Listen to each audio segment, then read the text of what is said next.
Halo guys, assalamualaikum warahmatullahi wabarakatuh. Ketemu lagi dengan saya di channel Anak Mama 35 yang akan membahas seputaran warung sembako. Oh ya guys, di video kali ini sambil saya perlihatin aktivitas saya ketika warung lagi nggak ada pembeli ya guys. Ketika warung nggak ada pembeli itu kita harus rajin guys, rajin bersih-bersih, rajin menata-nata barang, sama rajin nimbang-nimbangin barang kayak gini nih guys. Jadi kayak telur, kayak terigu, nanti kalau emang udah ada timbangan ketika orang beli, jadi kita tinggal ambil aja. Kayak telur itu kan ukurannya itu nggak menentu ya guys. Selamat pagi bos. Pagi Pak Bonin. Bos, tak obat ya bos? Hah? Obat apa? Kado sepeda nggak? Ngerentak. Iya, saya rusak. Berapa selembar? Apa lagi? Rokok dah. Mil. Apa lagi? 33 tambah 3 tambah 3 39. Santo kemana mas? Santo liburan. Libur dia kerja ya? Iya kan. Enggak liburan, iya hari Sabtu.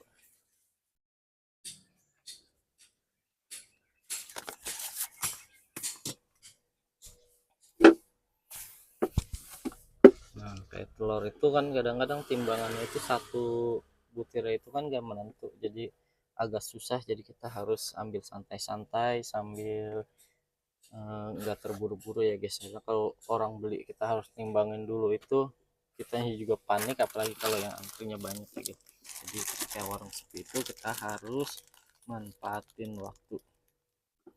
Nah, sambil saya nimbangin terigu, sambil saya perlihatin aktivitas saya ketika buka warung sembako di pagi hari, sambil kita ngobrol-ngobrol santai tentang uh, saya kasih pandangan ketika mau membuka warung sembako itu apa aja sih kendalanya, apa aja resikonya. Nah, ini semua berdasarkan pengalaman saya guys.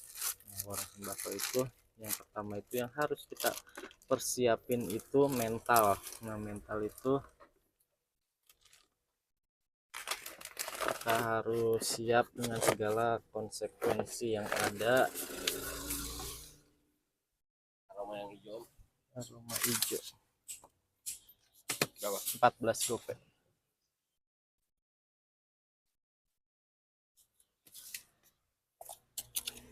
Karena belum ada ya? Belum, baru beli. Nanya STT ada yang hijau. Bingung aja.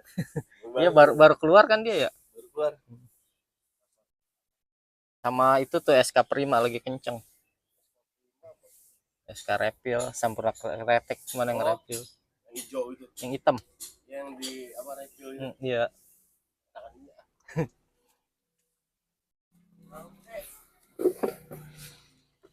Nah, mental itu penting, mental pejuang, mental pekerja keras ya guys kalau untuk membuka warung sembako itu.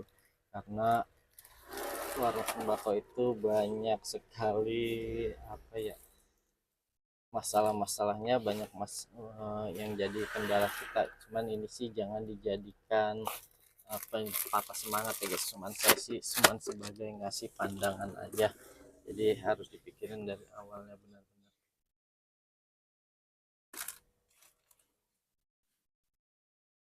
Jangan sampai nanti kita udah di tengah jalan malah kita patah semangat. Jadi dari awalnya kita harus kuatin. Kalau kata rumah sih, fondasinya harus kita perkuat.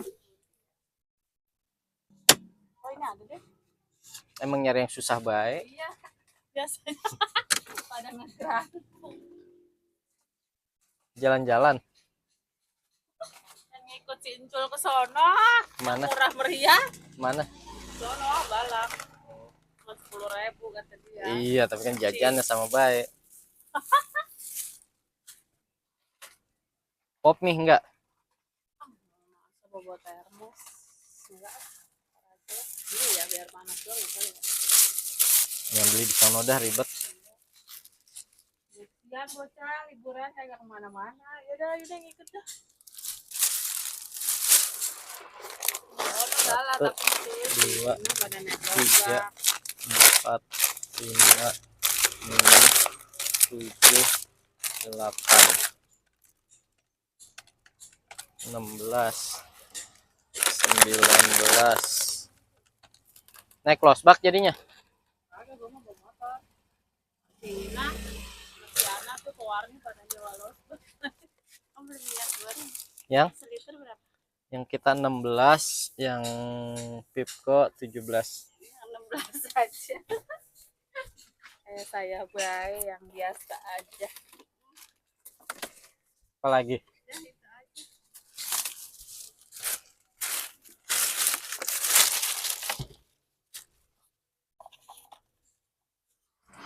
Terima kasih.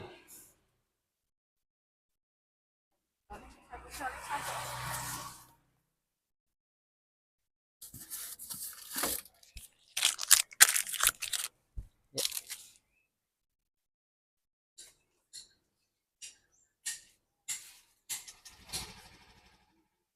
Kalau di Hambalang nggak dingin? Berenangnya mau lama? Berenangnya mau lama? Berapa? Sosok Berapa? 11.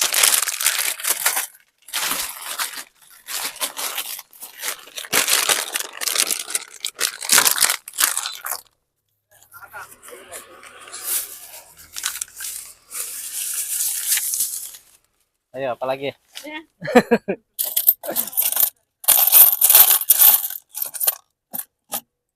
Makasih. Itu apa sih itu? 19, 20, 21, 22, 23, 24, 25, 27. Tanggung Samnya 2 biji. yang Yang saset aja. gope. Ini yang biru. Cam kan? Ya, Yang malam. Tambah 6. 33. Itu udah berapa biji? Iya, masuknya 10.000. Makasih. Nah, mental sebagai pejuang sama mental pekerja keras ya guys, karena kalau membuka warung sembako itu kita harus konsisten dengan apa yang dari awal kita udah ambil segala risiko-risikonya. Jadi kita jangan menyerah di tengah jalan. Nah, konsisten tuh itu juga penting guys. Jadi kalau kita membuka warung sembako itu kita harus punya jam buka sama jam tutup. Nah, mungkin kalau jam tutup fleksibel ya guys, karena kita ngelihat situasi. Cuman biasanya sih kalau warung saya paling sorenya itu jam 9. Nah, kalau tutupnya itu bisa sampai jam 10, jam 11. Cuman kita kasih itunya biasanya jam 9 rutinnya. Nah, jadi lebih penting itu di jam bukanya yang harus lebih konsisten, karena pagi-pagi itu kan orang ada yang mau masak, mau nyuci, kehabisan ini kehabisan itu. Nah, kalau warung kita udah pasti buka jam sekian. Apalagi?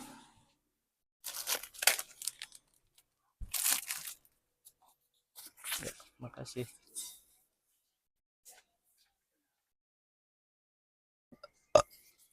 Rokok Samsung. Samsu. Iya. Berapa? Berapa masalahnya? 2.000. Itu ada 3.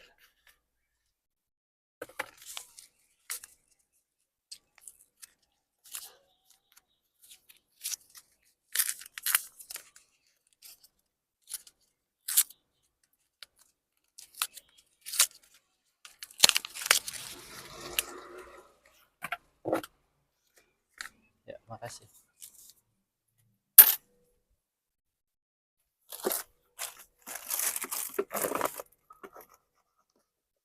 Nah, yang paling pertama itu mental, yang kedua itu konsistensi. Nah, jadi kalau jam buka itu kita harus lebih itu ya guys, lebih konsisten. Jadi ketika mereka pagi-pagi itu kehabisan itu, mereka yakin di warung kita itu warungnya sudah buka. Jangan sampai mereka jauh-jauh atau pas warung kita sampai ternyata masih tutup, jadi mereka ragu lagi, nantinya ke besok-besoknya ragu untuk warung kita pagi-pagi. Dan kalau kita udah konsisten buka jam 6, pasti mereka yakin biarpun jauh-jauh pasti disamperin guys, karena nggak semua warung itu udah buka pagi ya guys.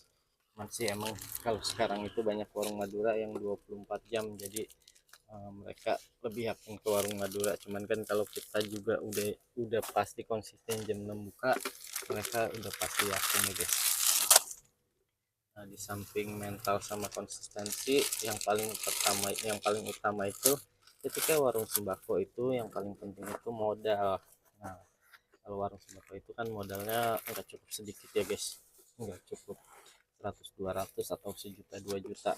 Nah, yang waktu saya pertama buka itu saya buka di angka 40 juta. Nah, 40 juta itu dari nggak punya apa-apa ya guys sama sekali, maksudnya itu dari awal sama sekali, karena saya perintis dari awal.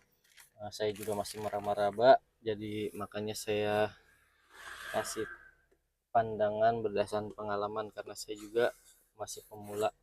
Nah, dari awal itu kan saya juga nggak punya apa-apa, jadi modal 40 juta itu semuanya saya pergunain. Jadi warungnya itu isinya sih nggak belum seberapa dengan modal 40 juta, karena waktu itu saya baru, jadi alat-alat segala macam saya belum punya. Nah, kayak alat-alat yang mesti dibeli aja kurang lebih 10 juta itu udah pasti lebih.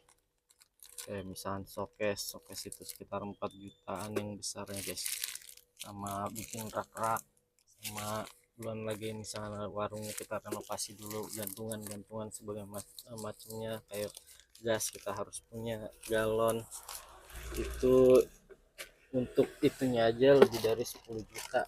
Nah, kalau untuk isinya sih relatif ya guys, jadi kita kalau baru itu paling kita isi seadanya dulu. Maksudnya seadanya itu jangan asal-asalan, asal ada, asal yang penting banyak rupanya, biarpun barangnya sedikit.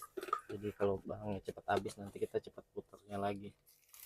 Yang penting barangnya itu kalau bisa dilengkapin, jangan sampai orang nanti beli ini nggak ada, itu nggak ada, jadi orang jadi balik males. Jadi biarpun sedikit yang penting ada, jadi kita yang pintar ngatur. Eh, kita lihat juga di sini nanti yang laku itu apa, karena setiap daerah itu biasanya beda-beda daya belinya. Kayak mie aja di saya paling kencang Indomie, nah di daerah lain ada juga yang mie sedap, jadi nggak bisa kita pukul rata. Makanya kalau kita baru mending kita barangnya stok sedikit, yang penting ada. Nah, selain itu juga kan ada harga sewa toko. Nah, untuk toko saya kan mungkin di jalur 2 ya, artinya di jalur 2 itu jalan masuk gang, bukan di jalur utama lalu lalang mobil sama motor. Jadi ini gang, cuman si mobil juga masuk, cuman bukan lalu lalang jalur utama. Jadi harga sewanya juga nggak terlalu mahal seperti yang di ya. Rokok apa pak? Rokok Rokok apa? biasa kayak ada. Mayana ya, kecil gede ada Berapa? 12 gope, mulai langka lagi.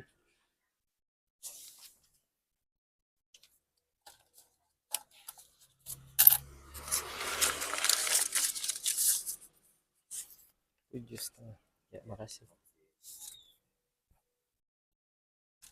Nah, harga sewa toko itu biasanya malah kalau yang di pinggir jalan itu mintanya langsung setahun ya guys. Cuman kan kita sebenarnya kalau baru itu kita nggak tahu kondisinya ramai atau enggak, terus pelanggan kita siapa aja, maksudnya daya daya belinya gede atau enggak.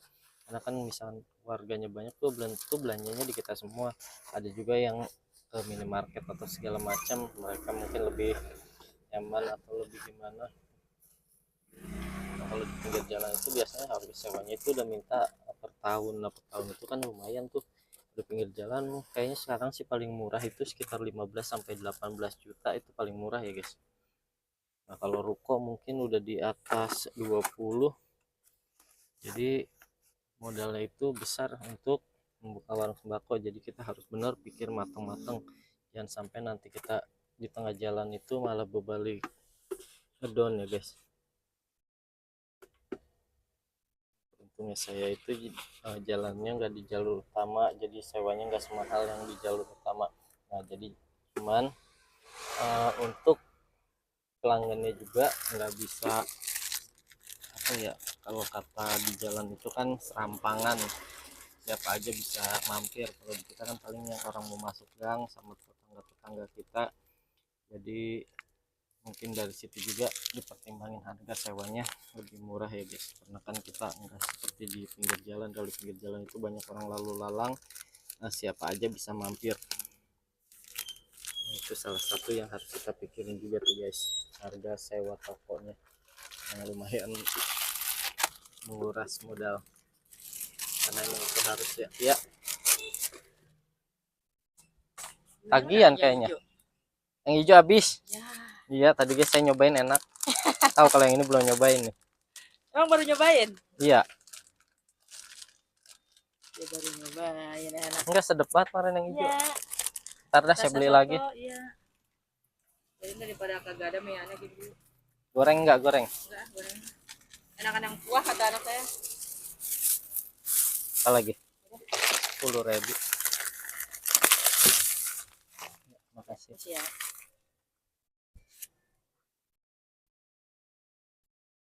Harga sewa tuh guys. Nah di samping modal, mental sama konsisten, kita juga harus siap dengan konsekuensi adanya kompetitor ya guys, kompetitor atau saingan. Di dunia dagang juga pasti ada saingan ya guys. Nah kalau di jalan, posisi warung kita di pinggir jalan itu mungkin kompetitornya itu pasti lebih banyak, karena kalau di pinggir jalan itu biasanya paling jarak 10 atau 20 meter itu biasanya udah ada warung lagi guys. Ya pun bukannya kita nggak yakin sama rezeki yang diberi Tuhan ya guys, cuman biarpun rezeki udah ada yang ngatur, seenggaknya kalau ada kompetitor baru pasti omset di warung kita itu mengalami penurunan biasanya, karena kan yang tadinya pelanggan kita bisa beralih ke warung sebelahnya guys. Ya kembali lagi ke keyakinan kita sama mental kita. Kalau memang kita udah yakin dari awal dengan siap dengan konsekuensi itu, ya udah kita jalanin, karena kemungkinan pelanggan itu kan kadang-kadang awal-awalnya aja nyoba di warung baru. Nah, nanti kalau emang udah cocok di warung kita biasanya sih tetap balik lagi, cuman pasti kalau ada warung baru itu omset kita pasti sedikit terganggu ya guys. Cuman kita jangan jadiin itu sebagai batu sandungan, kita jadiin aja kerikil yang menjadi yang ada di jalan ya guys, jangan jadiin batu sandungan. Jadi kita anggap aja itu kerikil kecil ya, nanti juga kalau emang udah rezeki kita, pelanggan kita juga bakal balik lagi, kembali lagi ke pelayanan kita sama harga ya guys. Nah, apalagi zaman sekarang yang cari kerja itu susah, jadi alternatif untuk mendapat penghasilan kebanyakan orang paling ya berdagang. Cuman ya itu kembali lagi, kalau mereka ngelihatnya paling ngelihatnya enaknya aja tanpa tahu prosesnya sama kendala-kendalanya. Nah yang paling utama itu yang saya alamin membuka warung sembako itu, paling yang saya jadiin kendala buat saya itu paling di waktu. Jadi karena kita udah konsisten kan buka jam 6 sampai jam 9, jadi kita harus konsisten. Jadi misalkan ada acara apa di lingkungan kita, karena saya warga pribumi juga ya guys, jadi kita agak kurang bersosialisasi karena emang waktu juga. Jadi itu juga harus kita pikirin, ya mungkin sih bisa aja ganti-gantian, cuman banyak kan absennya, karena kadang-kadang kita udah siap atau barang belanjaan banyak yang habis, kita harus belanja segala macam, jadi kita kurang bersosialisasi. Nah emang udah mau masak? Lagi nimbangin terigu piro? 5 mah itu serenceng. Kopi tapelapinya. Karena teh santai-santai makanya tantaran. Tumben masuk pagi-pagi. Pamali beras habis pamali.